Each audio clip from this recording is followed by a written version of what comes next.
Thanks for tuning in to the Medevac podcast, powered by the Robert Irvine Foundation, whose mission is to support and strengthen the physical and mental well-being of our nation's heroes and their families. I'm your host, David Reid. And I'm your other host, Christian Meyers. Thank you very much for joining us today on the Medevac podcast. If you are new here, there's a price for the show. You have to share it with a friend or family member if you're getting something out of today's episode. We've got a fantastic guest today, one of my very good friends and a fantastic inspiration. His name's Corey Campbell. Please welcome Corey Campbell to the show. He's a former Army guy. He enlisted in 1997, had a few different jobs as an enlisted man between Patriot Missile Battery, dental hygienist, and then commissioned to become a nurse. He retired after 22 years of service as a major in the Army, and now we're here to talk to him today. He's got Retired in 2019, right? Correct. Difficult year. right before COVID. Yeah. At least he missed out on that. Yes, I did. Sort of. Ish. Sort of. Yeah. And for our listeners out there who don't see Corey, he's a beast, and we get to work out with him about once a week, and we do a tactical workout and get our butts kicked together. So thanks for being on the show today, brother. Love it. Thank you. Thank you for having me. Yeah, heck yeah. So let's rewind it back to 1997. 1997. It's a good year. Where you decided to enlist. Why join the military? Why join the Army? That is a great question. I was a point in my life, I was 27 years old, 1997, where I had a daughter. I wasn't married yet. And I knew I needed to go to school. I knew I wanted a degree to go forward in life and accomplish things. So I tried to go to school here and there and try to take care of family and work at the same time. It just wasn't flowing correctly. So there was a point in my life I just said, you know what, let me check out this military thing. And I remember going down there and, talking to each one of the different branches, and Army seemed to fit and let me in, especially me being an older guy and then having a daughter already and not married. So that being said, joined the Army. I was like, all right, I'm going to do the Army. I'm going to get some college classes out of the way. I want to get a bachelor's degree. And that was my main mission when I first joined. Mm-hmm. Nice. The educational piece. Educational. Yeah. And get paid at the same time. Yeah. Yeah. And then lo and behold, 9/11 happens. Yeah. So you go from kind of a wartime environment to a big surprise. I mean, so you already had, 4 years of service in when this happened. So you're probably looking at picking up your first stripe, right? NCO type at the time. Yeah, I was actually E6 already, and I was going to nursing school when 9/11 happened. Wow. I remember in the morning it happened, I was getting ready to go to school. No kidding. And they actually gave us the day off Yeah. because of that. But yeah, plus my dad was on the flight too, so I was pretty worried. But yeah, it changed the whole dynamic of things, especially after we finished nursing school and then got commissioned and, got into working. It was right off the bat, hey, you're going to deploy probably within a year, after being here. So, and we all accepted that pretty much. There was a few people that didn't, but for the most part, we're like, all right, let's do it, Yeah. because that's, to become a nurse, that's what we kind of wanted to do anyways, take care of our soldiers and everything else and our people, and getting a chance to do that in a war zone is... That's why you train. That's why you train, exactly. I don't want to say it's glorifying, but it was... It's an interesting one when we talk about that to a lot of people, because we forget at the end of the day what the military exists for. And I think today with everybody is just hypersensitivity is... I always bring it back to the story we just talked about this, the Commandant of the Marine Corps. He's like, just to let you know that, Marines are meant to stab people in the heart with a bayonet. And I just like being prior military too, it just like kind of throws you for a loop too. Cause you're like, oh, is that harsh? But like at the end of the day, isn't war harsh? No, it's the truth. So we beat around the bushes. Yeah. When the towers were hit, fuck yeah, I wanted to go over there. Fuck yeah, I wanted to go crush the enemy and those who would do harm to this country. That's right. And I think there's no better glory than actually taking the medics, the 68s, the nurses, the doctors who are taking care of those who are putting their lives on the line every day. So what did that look like? I mean, you're just starting school. Yeah. when 9/11 which happened? is it's usually what, an 18-month program, or is it 24 months? Well, I had to have all my prerequisites out. Then it's 2 years of nursing school. Yeah. Until you get your bachelor's. So you had time even then, with 9/11 happening. I am trying to remember if it was on the last year or the first year. But yeah, there was some time. There was. And there was already, deployments going on before I came into action. That's for sure. Okay. So you finished out school, and then did you deploy pretty soon, or? I would say it was within a year being at Fort Gordon. They all of a sudden we got an email or something, or they called us on a room. I'm trying to remember, and sat us down and was like, hey, you guys need to deploy to Iraq. So Here we go. Whatever that looked like. Yeah. And then, then later we found out, we're going with the 86th Combat Support Hospital, the cache. And then we had to start doing train ups and all that stuff, going to Fort Campbell for a while and then coming back. It was really kind of a long process to gather everybody together, especially with the cache, because a lot of people are profis. We're talking up to 400 people. Okay. From all different locations. So there was a lot of training involved, that's for sure. Because, a lot of people are not familiar with that. Some people are fresh into the military. Oh, yeah. We did have some nurses that never been in the military before. They were there too. So it was quite an experience for them, that's for sure. I imagine very few people had actually deployed at that point too. I imagine it was a smaller amount then. You're exactly right. Yeah. Maybe some Desert Storm, Desert Shield guys, but very rare. Yeah. Very rare. That makes sense. Yeah. It's just a newbie deployments for everybody. Yes, it was. Because when I'm sorry to interrupt. No, go ahead. You deployed in 2003? To 0405. Okay. Okay. I did want to rewind it back just a touch because you went to UShoes, right? Did you go to UShoes? No. Where did you do your nursing school? So it was called the Army Enlisted Commissioning Program. That's what it was. Yeah, That's what it was. AECP. Yeah. So you get accepted to nursing school, which I was already at Fort Campbell. So I went to Austin Peay State University, which is right there in Clarksville, Tennessee. And that's where I did my nursing course and graduated with my bachelor's and everything. So you got paid full time to attend nursing school under the Army, right? I sure did. Yeah, that's awesome program. A lot of people don't know about these programs. Yeah. And they're awesome. Like the UShoes is a great one. That's another program. Like is. if you're looking to commission to be a PA or a doctor, you can go to that. And they'll pay you the whole time. You got to wear a uniform the whole time, but it's getting paid to go to school. You're still earning retirement points. Exactly. So you had that same process. Yeah. In fact, throughout the rest of my career, I highly encouraged younger soldiers, take advantage of this right now. Yeah. You don't have to do what I did, but there's so many other programs, so many other benefits where the cost of school is going to be, paid 90% of it, the Army is, and then you pay the rest. And so it's a great opportunity to get an education through the military. I just think there's just such a lack of education when it comes to all of these jobs, all of these MOSs, all of these opportunities. I couldn't even tell you how many people we've talked to that, why'd you join the military? Well, I joined the infantry. Why'd you join the infantry? Yeah, that's the only military I knew. It's the same with me. I think I learned what a Ranger was 3 weeks before I found the contract. Yeah. So, and if I had known PJ, I might have done that, Right. Whatever that was, right? So I think education, and that's something we're seeing nowadays is more people are talking about it. You have more access than ever. The conversation we were having the other day about YouTube. Oh, and how young kids are learning. I mean, watching we're talking about extreme sports. Yeah. And like when I was young and learning how to skateboard, like if the only way to learn how to do a kickflip is to find an older kid who knew how to do a kickflip to teach you. And now like you have YouTube, so you have like these educational programs, and like if you want to learn anything at all, hop on YouTube and you can find somebody breaking things down step by step by step. Especially that's how I fix my car sometimes. Yeah, exactly. Yeah, most people. Yeah. Imagine that. How did you change an alternator back in the day? You had to find Grandpa Joe. You had to buy a book or something. Yeah, exactly. Those books. A book with no pictures. Yeah.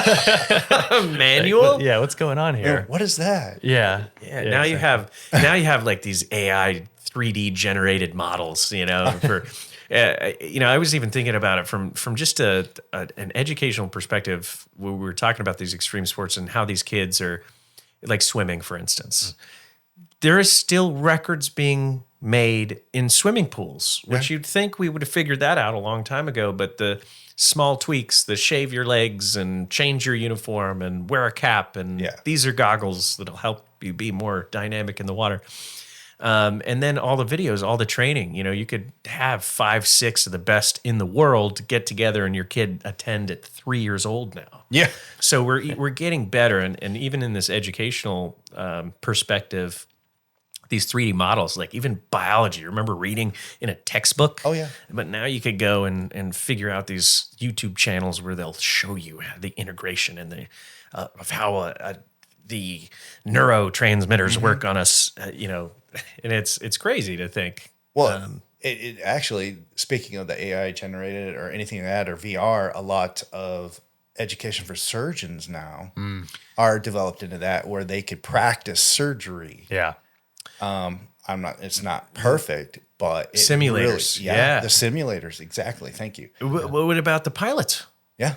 These guys are getting logging more hours, not spending taxpayer dollars, and they're better pilots before they even Yeah. They're using just basic simulators. We actually had one in my unit that you could hop in. You just pull the goggles down. It's got a cyclic and a collective. To fly the helicopter. It's got 2 pedals, and then all the switches are just use your fingers and just like swipe in the air to turn a switch on and off. Wow. Yeah. So like you can fully fly whatever aircraft you want and do a full iteration. Like it actually works pretty well. So basically, nowadays anybody could do anything if they really wanted to, and try to find out the information. Yeah. And an ample amount of shortcuts. Yeah. Right. Is taking the time, the 10,000 hours, if you will, and having that or whatever. Right. Yeah. It increases it at least. Yeah. I mean, if you say I don't know how to do that or I can't figure it out in this day and age, that's kind of a shitty answer. There's some verbiage you always use. Google it. Oh, let me Google that for you. Let me Google that for you. Yeah, there's a whole thing. If you don't know this, if somebody asks, I'm going to read the audience. And if you don't know this, somebody asks you a stupid question and like they're basically asking you to Google something for them, just go to letmegooglethatforyou.com and it'll generate them a link and makes them like that's awesome. A quippy little. That's awesome. Was that so hard to type this into Google instead of the text message? There's no excuse. And especially with all of this AI, the access to AI, I mean, which is just optimized search engine. There's no excuse for not knowing anything and, asking somebody anymore, like at your job. I've seen a lot of guys who want to make money off the stock market. They have certain prompts for the AI. They know the exact questions to ask, but they will find the stocks they're looking for. Yeah. And it's working. They'll make money and it's working. It's awesome. But then I love it. Then comes a million different challenges and problems, and have you heard of this like AI delusional, like I forget what it. Oh, the AI delusions. AI delusions. Yeah, I forget the nomenclature for it, but essentially it's just people that are self-fulfilling fantasies, delusional fantasies, and the AI is just feeding this madness. It's happening. It's like it's totally people are losing their minds. They're stopping to talk. They're not talking to their families anymore. They're like, it's a whole thing. It's a whole brand new like. It's going to be a religion. I think it's going to be borderline religious here in the next couple. I think we've talked about this before, but I think I mentioned that AI actually might end up governing, and then we have a certain group of people who manage the AI, but there's the whole, who programs the AI? That's the part. And I mean, to be honest, if you want fairness and everything for everybody, you're going to get it from AI because they don't know, they don't have a bias.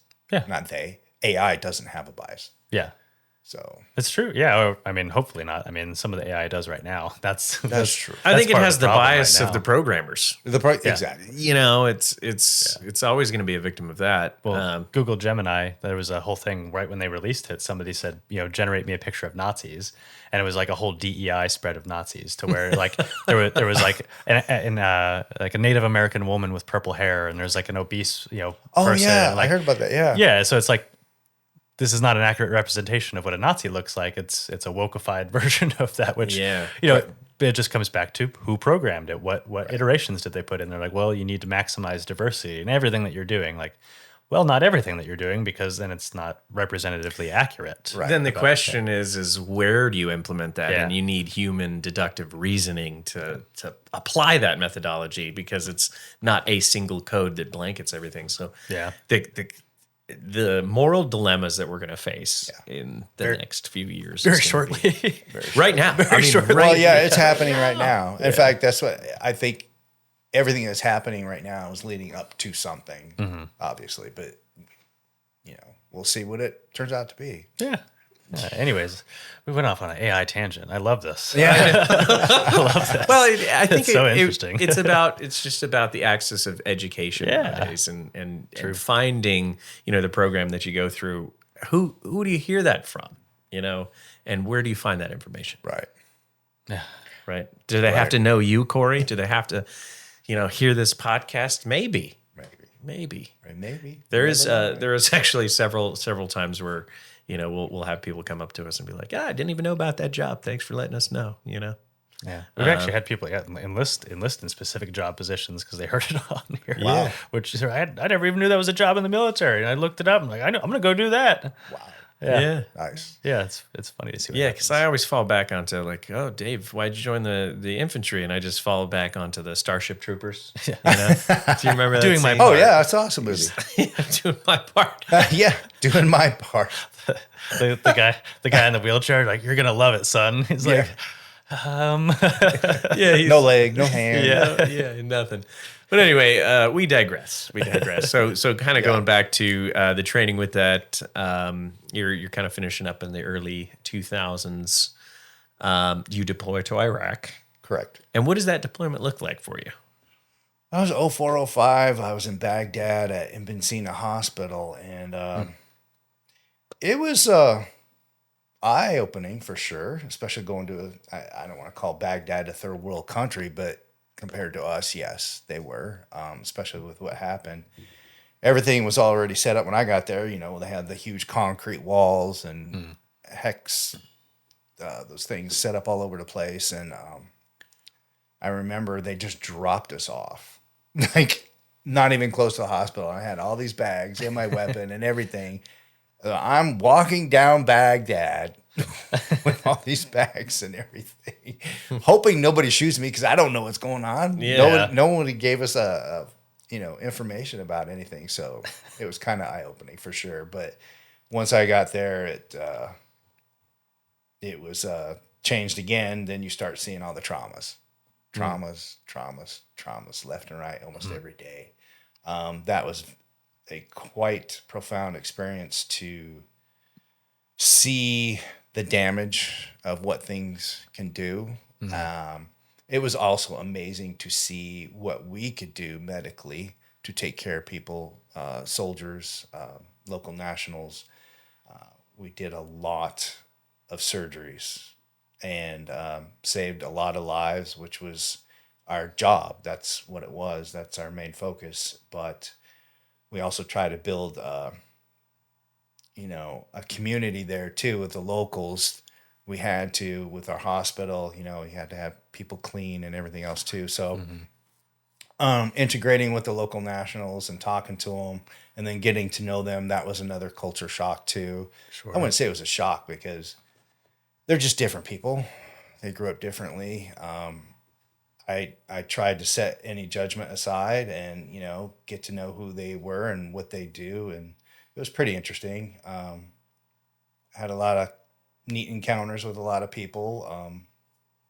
But then again, back to the traumas, that was the main culture shock, I would say. And is this explosives? I mean, Everything. Yeah. We had explosives, gunshots, few stabbings, but mostly explosions, IEDs, vehicle-borne IEDs, and then. And how do you kind of reconcile with that after? I mean, listen, you didn't have the IED training that you have nowadays, right? This is initial, right? We've always had explosives go off, but this was a specific type of war, right? So I know in your medical training, that you're doing in the early 2000s, late 90s, you're probably not focused on that aspect of things. So when you get to this new environment, this new situation, and see all of this damage, it's got to be a lot of new learning curves, a lot of shock and awe, if you will. How did you feel about it? Well, initially we had a lot of good training. And that was a plus. It does prepare you in some way, but it doesn't prepare you mentally in actually seeing it and being in that moment. And that's where your true nature comes out. Are you able to stay calm? Are you able to stay focused to treat this patient? They may be having blood spurting out. Are you going to panic or are you going to do something about it? So it was kind of a test to see, who could do their job and set their feelings aside for a while. Which was interesting. We did. And then a lot of surgeons, doctors, nurses, anesthesia, a lot of them went through some heartaches and everything else. I saw nurses get upset at first when we first got there. Then over time, they developed that blank face, Yeah, the stone wall. Yeah, the stone wall. And they were not so reactive anymore. They actually calmed down, did their job. So I guess for them, they needed a little bit more exposure to all the traumas and everything that we saw and dealt with. So how were you able to compartmentalize and kind of reconcile with that? I was pretty good because I had dealt with a few things before I even joined the Army. So I've seen blood, guts, all kinds of stuff. But I think what really got me with the kids, that's what really hit me. I mean, me, big guy, whatever. I see that kid all hurt, and I'm just like, and it sucks, but it is what it is. Yeah. Yeah. And you're there to help. Yes. And so Yeah. if you have an emotional reaction, then it's not going to benefit anybody. Exactly. Yeah. That's what it is. Or save that emotional reaction for later. Yeah. Yeah, exactly. Take care of business. And I'm not saying you should hold it in. In fact, you shouldn't. Yeah. I had a good group of friends that were out there with me. We were able to talk about things or things we experienced, Nice. at night or whenever we were off. So yeah, it's very helpful. Then they, stuff it down with some brown because that's Decompress. yes, decompress. Yeah. And most of the time it's done through humor in the military. Yeah, there's a little bit of humor there, and drinking and trying to get it out. But I mean, that's the biggest thing is we're seeing what we've talked about over the last few years is the post traumatic stress, from seeing this stuff, and the drone guys too are just clicking buttons and.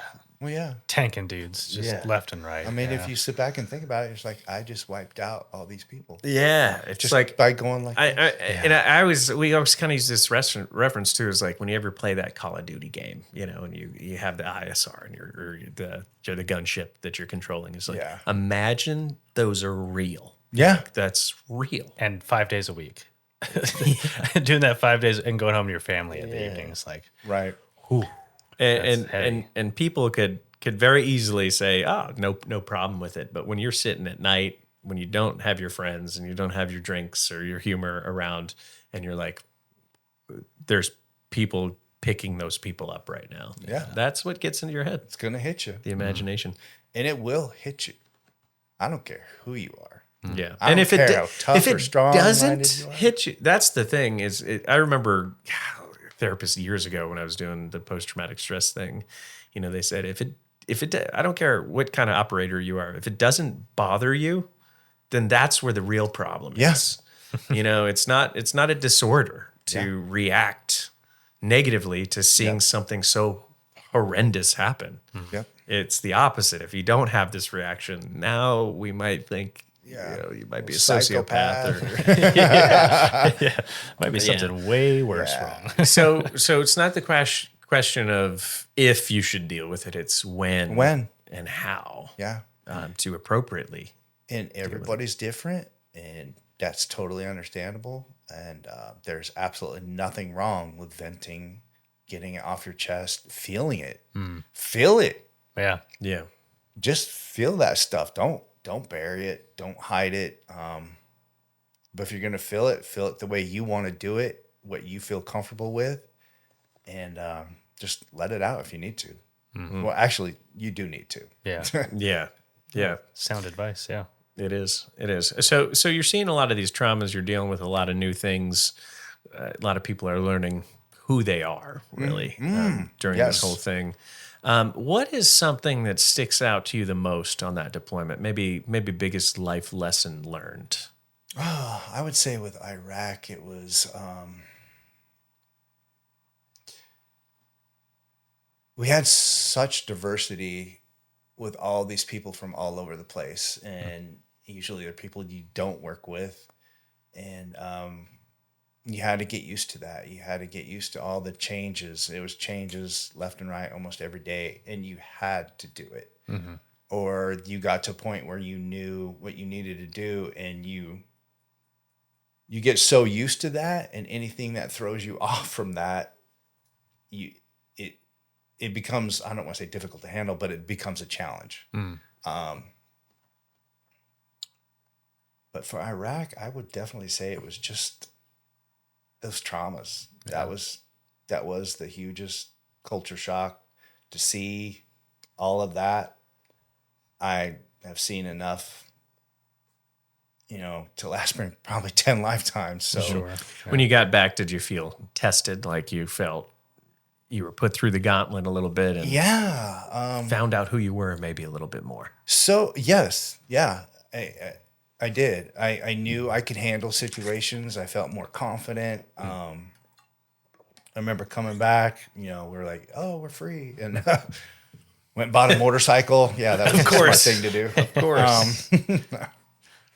But it was just a way to blow it off, I think, to get that stuff off and get back to a regular routine. That was another challenge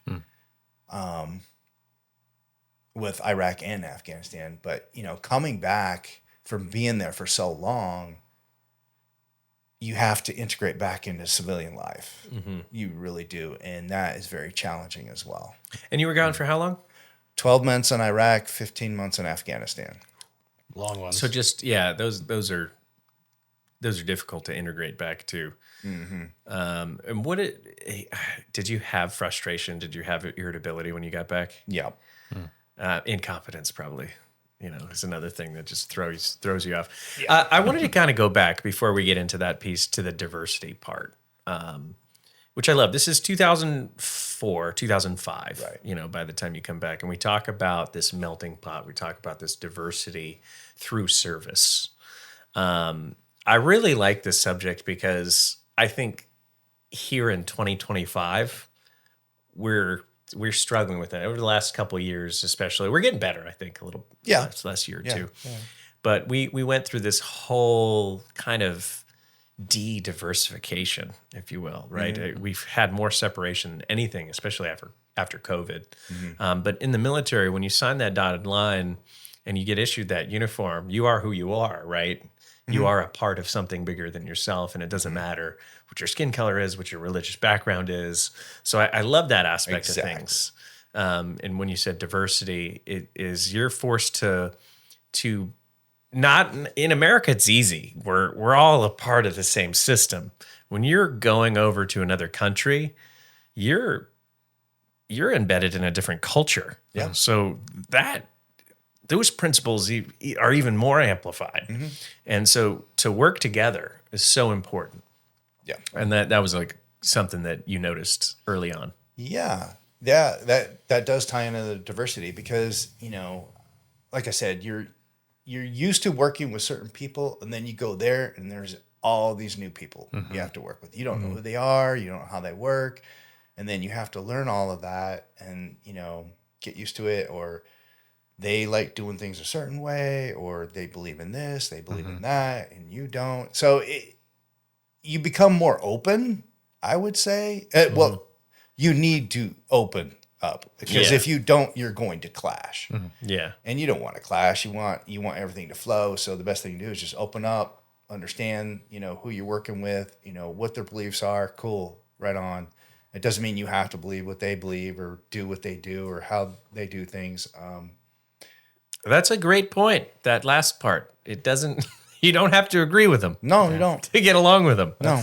That's a Marcus Aurelius quote, isn't it? The sign of wisdom is entertaining an idea without adopting it. Yep. Like you should be able to listen to it and understand it. Doesn't mean you have to believe it. Exactly. Like, that's wisdom. Exactly. Yeah. So unfortunately, there was a lot of good people. Of course, there's a few bad ones, but it was really nice to even learn new things from these people. Yeah. Yeah. And even the local nationals, learning new things from them as well. Yeah. So It's one of my favorite parts about traveling is getting to experience other people's cultures, their food, their architecture. I love seeing all the crazy architecture from the old and enjoying people's food at the same time. Like that is by and far my favorite part of traveling, getting to enjoy the eats. oh Yeah. good. The food. Yeah. And it also tells a lot about a culture. Yeah, that too. Yeah, like how you eat. What are you doing? Like Indian cuisine, you're together. You're on the floor. You're eating. All with your hands. Yeah. Italian, you go. It's like by the family, right? It's super cool. Yeah. That was the same thing with the Food is a universal language. the Pashtuns in Afghanistan. Same thing. Yeah. Just sit around.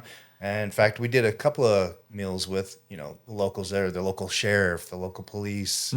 They wanted to come see us because we're the medical people, and so they sat down and had dinner with us and brought their food and Delicious, different meats. too. Yeah, rice, all that good stuff. Goat It was and great.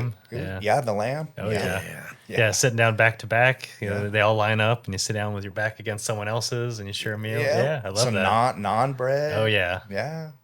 It's a good experience. It reminds me of the scene from Scary Movie with he's got the strong hand. Oh, yeah. I don't know why I thought that. But yes, so you see kind of that diversity. But I wanted to kind of get back to when you're getting back from this deployment and you're feeling a little bit of frustration and talk about that reintegration. Wow. For you. Iraq, coming back home from Iraq wasn't bad because I was single. So it was pretty easy. And then it was just mostly focused on, what my next chapter was. Luckily, we had a really good chief nurse out there who hooked us up for our specialty programs to be specialized in the program they wanted. And so I chose perioperative nursing. So that was all said and done before I came back home. I already had orders, everything. We were hooked up. So my mind was focused on that.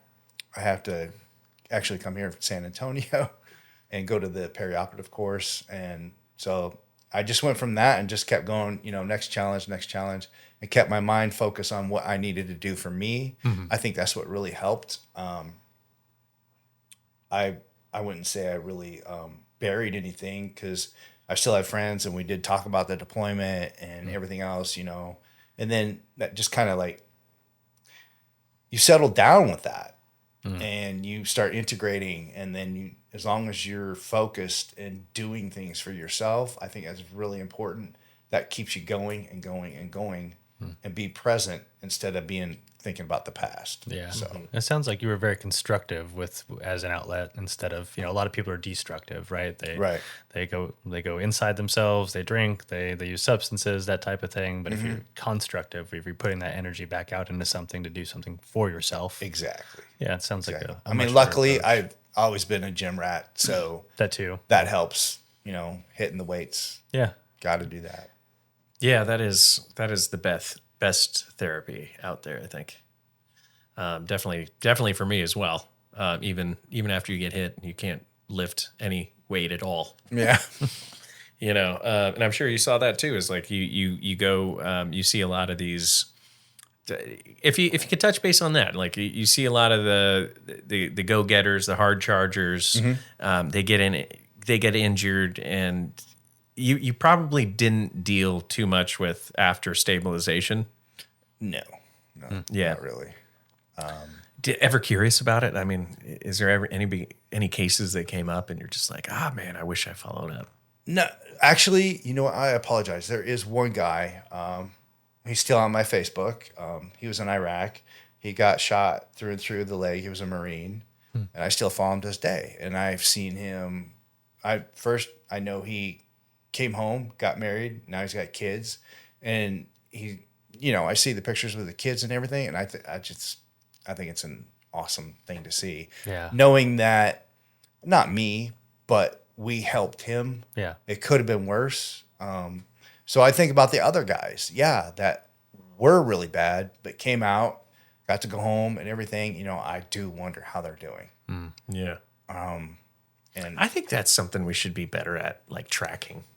Yeah, I think there's pros and cons to it as well, because if you make it a trend or if you make it the norm, then people start to expect that, and then you're also you're keeping that. You're not able to process it and move on. Like, I can't see this guy who's blown up, process it and then move on for myself. Now, like, if he's in my life, if they're all in my life and like I'm following up on every single one of them, True story. I think it can make compounding issues. I do agree to a certain extent. Like, I picked up well over 300 people in my career, and like, I don't know a single one. Yeah, I got a phone call. This guy died, but his mom called me out of the blue once. Like, that was very interesting, and she got my phone number from another guy who gave it to another guy and gave it to her. And she called me out of the blue, to say thank you for returning my son's body. But that's awesome, though. which is great, but it's kind of awkward. I could imagine, but beautiful. To your point as well, as like, that's probably what they're trying to insulate people from too. Yeah, because then it can create a weird, kind of a weird imprint between one person or another. Was it awkward because you weren't expecting it? Yeah, I think so. Yeah, it was like really out of the blue. Like, I got a random phone call, I answered it, and she goes, "Hey, is this Sergeant Meyers?" I'm like, "Yeah. Who's this?" And she goes, "Hey, I'm the mother of one of the pilots who crashed in this King Air. You picked up their bodies in 2013. It was a really crazy mission." And she goes, "I'm sorry to just call you out of the blue, but one of your pilots, I talked to him, and he gave me your phone number because I wanted to call the whole crew and say thank you. So I'm sorry if this is weird, but I wanted to just say thank you for doing this." I'm like, "Oh yeah, I mean, I wasn't going, I just doing my job." You imagine the strength it took for her to do that. I can only imagine. Yeah. Can only imagine. And this was like 5 years after. Like, I think this was 2018, 2017, like 4 or 5 years after it happened. Yeah. So, I mean, she had obviously processed it and was able to, Kudos to her, though. Absolutely. Yeah, absolutely. Definitely. Yeah, that's a tough one. It was. It wasn't tough for me by any means. For her, though, I mean, I can only imagine. Like, and I don't want to jump, but yeah, when I worked in the burn OR, a lot of the people who, shockingly, I didn't think they were going to make it. yeah. And it's not that I didn't want them to make it, but as bad as they were, and they're on ECMO and everything else, and in the ICU for months and months and months, and just 90-something% burned. I'm like, oh my goodness, But incredibly, the things we can do for people. 6 months later, I'm talking to this person because they're coming for a follow-up with our plastic surgeon, and I get to go in there and talk to them and go, hey, and God, that is some of the worst injuries known to man. Burns are horrible. Yeah. And Bamsey saw some rough stuff, right? Mm-hmm. Right. Still do. Yeah. And when were you active there? So I came back. I was in the burn OR from 2016 till I retired. I became chief of perioperative nursing services there, so I kind of ran it with anesthesia. Okay. God, that is just, it's heartbreaking. And actually, if you walk the halls, I'm sure you heard many times just people screaming. Yeah. Well, there were some, but mostly they were sedated in those hot, warm rooms. That's the other thing. Yeah, it's all hot. I don't know if people know this, but in the operating room, it's like 100 degrees. And my surgeons, who are gowned up, when they finish, they're sopping wet with sweat. And the sacrifice they do every day to do that is pretty amazing. Everybody else in there is bearing the heat as well. No, they don't have Gatorade there like everybody thinks. Yeah. They used to, I think, at one point in time, but when I got there, they took that away. Actually, it was a whole new built area for the burn OR. But yeah, back to, seeing these people come back, it was pretty amazing to be able to talk to them, to ask them, how they felt about their experience, and a lot of them were like, I barely remember it. I remember little things coming in and out and everything else, but they're very, very thankful for everybody's hard work there. So that to me is enough for me. Yeah. Of course, I want to get paid, but I mean, that's a great payment as well. So Yeah. What a job to just really align yourself with the human element of things, right? Because I'm sure you just had real moments with people. yeah. Yeah, I had a lot of moments with people. Even when I first started as a nurse on a regular ward, I had cancer patients, I had kids, all kinds of things that I had to deal with. And it's to become humanistic when you have to in order to help somebody is not easy sometimes. Yeah. And you have to put yourself in that mode. And yeah. And to carry that continuously, it does kind of wear on you. It does. I would say nurses, doctors, and everything have a different PTSD experience Sure. than an infantry guy would. Yeah. You know, I would assume that it would be a lot of numbing, desensitization. Yeah. Like it just you got to cut yourself off, compartmentalize, or else what are you going to cry your way home every day? Yeah, no. And no way and to that's live. tough too when you do have to have those real human moments to allow yourself to open up again. Right. So do you just stay numb or do you? So where's the balance there? The balance comes when you have to deal with other people in your life besides a patient. And that's where the balance comes in. Whether it be, your spouse, friend, girlfriend, boyfriend, whatever, that's where you balance it. Because they don't know how you feel. They don't know what you saw. They don't know what you've experienced. And so you have to balance that with them. Okay. And is this where this project came through? This or- came in. I don't know if it's the right time. Was that It's the right time. It's the right Author of time. a new book. Yeah. Author of a new book, yeah. which I enjoyed it. It's a short read, but I really enjoyed your take on things, Corey. So I think the bridge there is we go from having to translate this to be ourselves, to be human with people. But the name of your book, I'll let you. Toxic Free Masculinity, A Guide to Redefining Strength. I wrote this for men, specifically, who exude a lot of toxic behaviors that we've been, through our generations, conditioned to pick up on. Your dad, your grandfather, it's all been passed down. You need to act this way. You don't cry. You need to be tough. Don't be a wussy. All those things end up becoming ingrained in us. And as we grow older, those are still there. And it is toxic. And we start acting out and treating people a certain way because of what we were taught. Where it be women or different Engaging with your kids. engaging with kids. Exactly. Your kids. careers. I think that's the main reason why I wrote this was because of my son.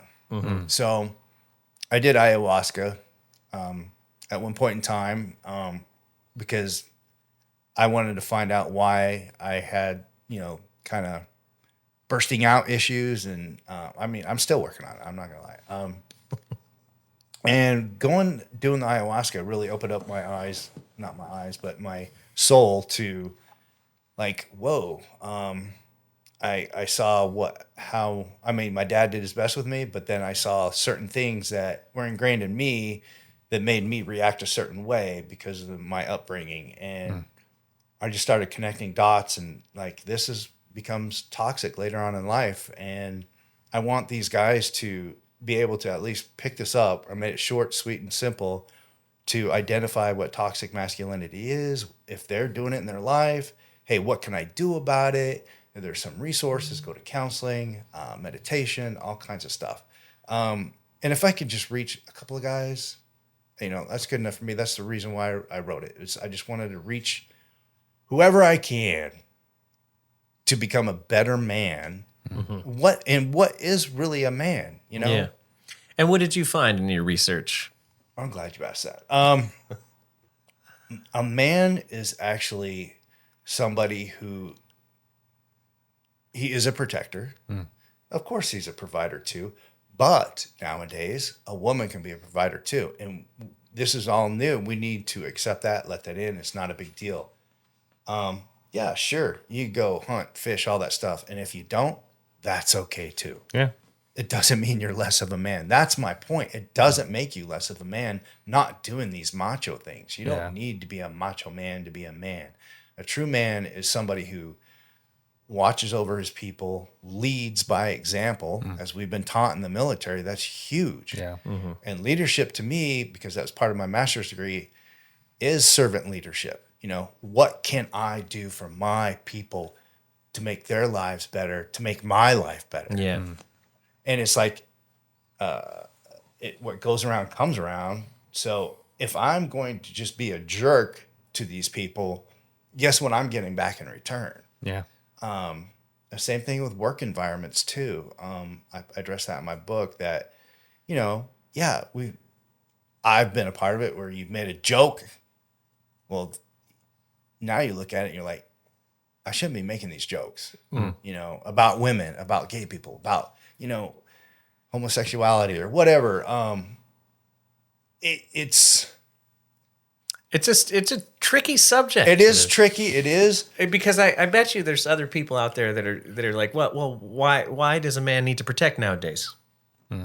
And it's a valid response. Do you need to? No, you don't need to do that. If you want to, work at Safeway or work at Starbucks the rest of your life, you can. You don't need to be doing any protecting there as well.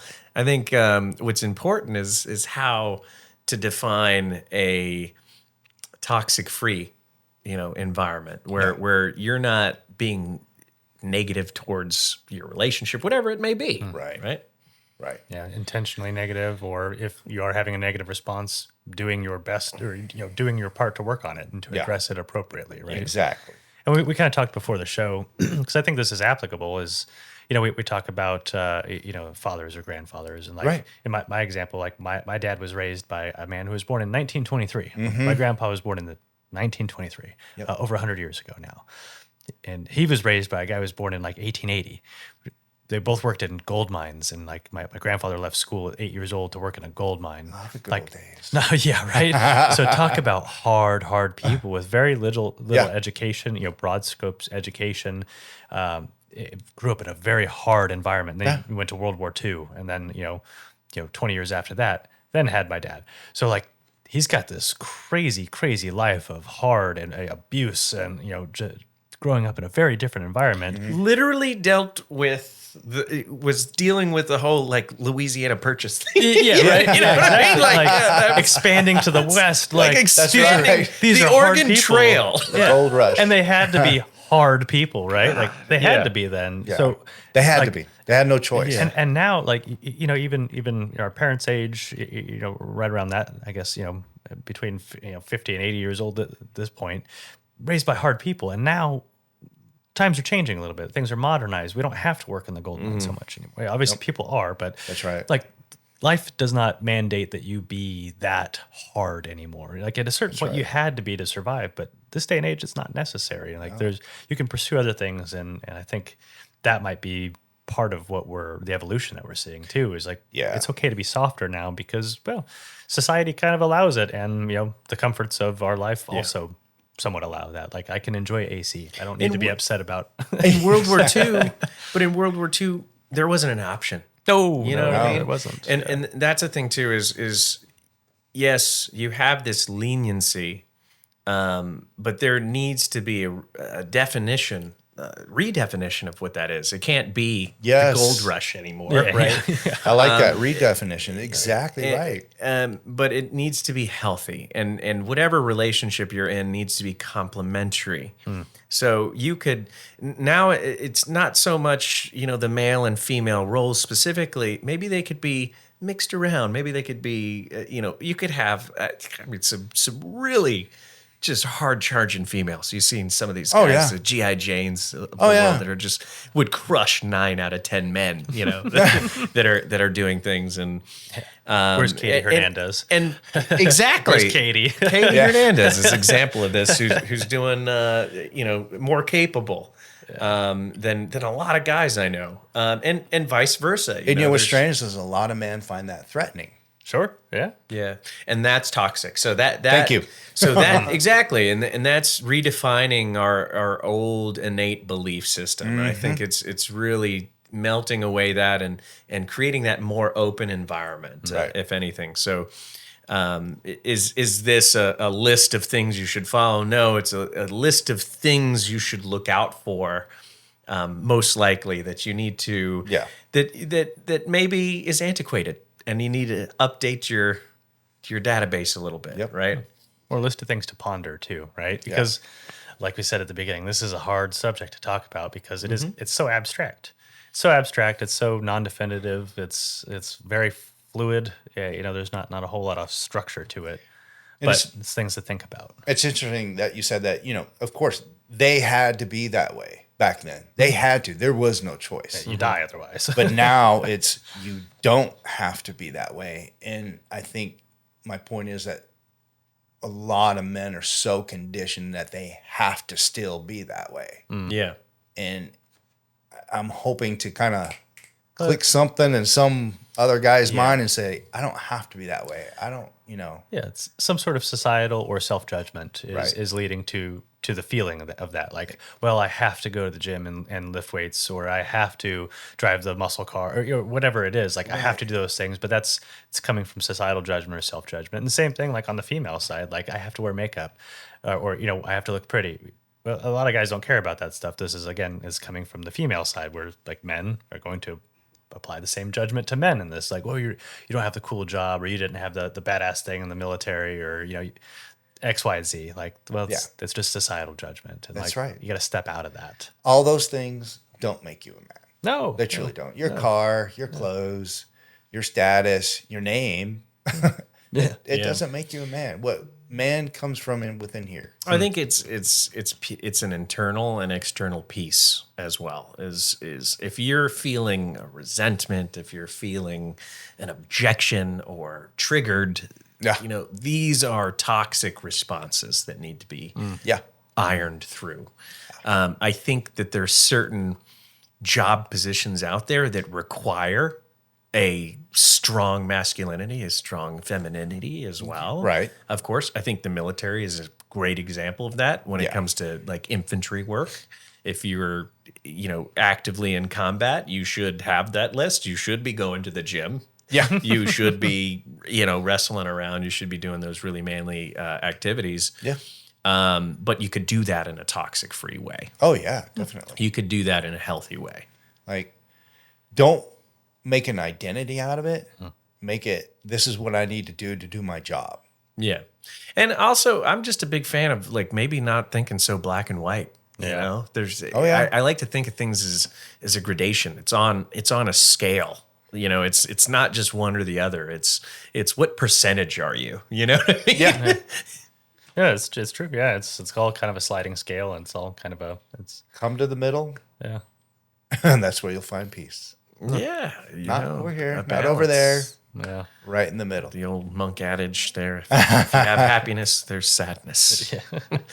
Well, I think that's great. What you're trying to do is kind of shed some light on some of the things that you're battling, right? I mean, I'm sure that in your research for this, you found out a lot about yourself. Oh, I did. I think that was another reason why I did that, is to find out some of the things I may still be holding on to that's toxic. Yeah. Yeah, I'm not perfect. Sure. In fact, nobody is. Yeah. Yeah. And anybody who claims that they're perfect, they need some healing. Yeah. Well, what are some of those things that you worked through during your? Because I know you researched this for a while. We talked about it quite a bit. What are some of those things that you've been working through? It's really interesting. So, here's just some simple little things. Driving. Yeah. Do I need to drive fast? No. Do I need to get upset if somebody cuts me off? No. Did I used to? Yeah. But again, I learned that from my dad. Yeah. I mean, seriously, he still drives the same way. And then I hear my sisters complain about it and they're scared. And I'm like, wow, I was that way. And I was actually scaring people in my car. And I don't want to do that. Yeah. You know, and that's just a simple example. No, but, it's a real one, though. And it's a real one in the state of Texas. Yeah. Yeah. Because everybody drives so horribly. Don't get me started. I'm getting angry already. What is the left lane really for in Texas? Yeah, that's for pants. Why is it that the slow lane? Let's put every semi truck in that lane as well. Yeah. Oh, yeah. The left lane. That's perfect. With an open 8-lane freeway. You got your signal on. That's half complete. You ready to merge on over? Yeah. Good old boy behind. No, you're not doing it. Yeah. This doesn't bother us at all, but you'll find that in chapter 3. Yeah. That is. So learning these little tricks of the trade is got to be. I mean, the best time to learn something about yourself is to research. Oh, right? yeah. I mean, Research, look in, go deep in. And that's part of my book, too, is you really need to go within yourself to find out who you are as a man. Yeah. And again, it is not your material possessions. It's not going to the gun range. That's not what a man is, man. A man, when people feel safe around him and like to be around him, I think that's when you're hitting your man status. Yeah. You know, and people love you for who you are. And once again, it's the modern man. It's okay to talk about your feelings now. Heck yeah. It's needed. We've Encouraged. seen what happens when you bottle up feelings. Oh, yeah. That's It's a simple recipe. yeah, Yeah, post-traumatic stress in a nutshell. We've seen the tough, hardened men. Yeah. Those are the unfortunately the statistics on the wall. Yeah. Because they couldn't open up or share or figure out how to unleash that. So, you have people taking their lives and being able to talk and not forget about the human connection element of things. I believe that's probably one of the main reasons why the divorce rate was so high for so long is that men, I don't know, they just treated their wives poorly. I'll just put it out there. They treated their wives poorly and their wives divorced them. And then they're left there going, what, and until they finally go within and go, oh, wow, Well, it's everybody It's else's toxic. fault until you realize it's not. yeah. It's fair. Yeah. Yeah. That's very fair. I think communication's come a long way in the last few years as well. I think with the advent of podcasts and the access to education, people are having more real conversations. Like I've noticed that, and maybe it's just getting older, but I noticed like having real conversations with people and people being willing to open up. Like we had dinner the other night, and we sat at dinner for like 2 hours, just like chatting and debating and like pressing each other on hard topics. And we had a couple people at dinner, and we were having like real hard conversations about stuff like this, about political ideologies and the status of the world, and people are willing to have more open conversations now. And I think it's important to find people to have those conversations with in a non-judgmental environment too, to where I can share my thoughts and you can share yours, and even if we disagree, it's okay. And I like the way you said it a little bit ago. You said be real. Yeah. And that's really what it is. Just be real. Yeah. Don't pretend something you're not. Don't be that person. Yeah. Be you. Be real. And then if you don't know who you are, you need to find that. Mm-hmm. You need to find that through reflection, meditation, talking to people, whatever you need to do. You need to do it. And you don't need to agree all the time either. I think that's another thing, is that you could have cordial conversations. You could sit down and say, I love talking with people that I don't necessarily share the same opinion with, because most of the time it gives me that other side to something that I wasn't even thinking about. Tell me this perspective. This is what I think. Oh, I never thought of it that way. Yeah. All right. And you find polarization, right? Once again, like I said, it's a gradation. It's not a black and white scenario. Right. So, being able to have these conversations, and nowadays I think that we're getting a little bit better over the last 18 months. But there's conversations that you could have with people that ended up with you getting screamed at in your face. Oh yeah, And I remember those. So being open to maybe something that you don't agree with, so that you could find polarization and see the other side to that, Right. and authenticity that's with that. I think that's the highest form right there, is being authentic. Well, beautiful, Corey. Really appreciate you coming on today. And let me just end with this: is if you could tell our audience base maybe one life lesson, one thing from your book, one thing from your deployments that you really just want people to pick up from today's episode, what would that be? Wow, so many things. Don't hold things in. Talk things out. Communicate. Communication is both listening and communicating your feelings and thoughts. Be real. Don't try to be something you're not. Find out who you truly are through your experiences. And through these experiences, through deployments and everything else, there's a lot of reflection I had to do, good and bad. Again, I was never perfect. I made a lot of mistakes, but I even said this the other day. Actually, there's no mistakes in life. It's just lessons. Because if you call it a mistake, then you feel like you're beating yourself up. You made a mistake. No, you just learned a lesson. And take the lesson. Don't dwell on it. Learn from it. Get better. And it's okay. Beautiful. I love that. Well, thanks very much for your time today, Corey. It was My pleasure. Thanks for having me, man. Yeah, man. Absolutely. Appreciate it. It was a really good time chatting with you. Heck yeah. I really like your insights on things. Thanks, brother. Yeah, of course. This has been the Medevac podcast, ladies and gentlemen. Thank you very much for watching today. Like I said, you get something out of today's episode. Go check out Corey's book, Toxic Free Masculinity, A Guide to Redefining Strength. It's upside down. It's on Amazon. Check it out under the name Corey Campbell right there. We'll see you guys next week. Bye. See you next time.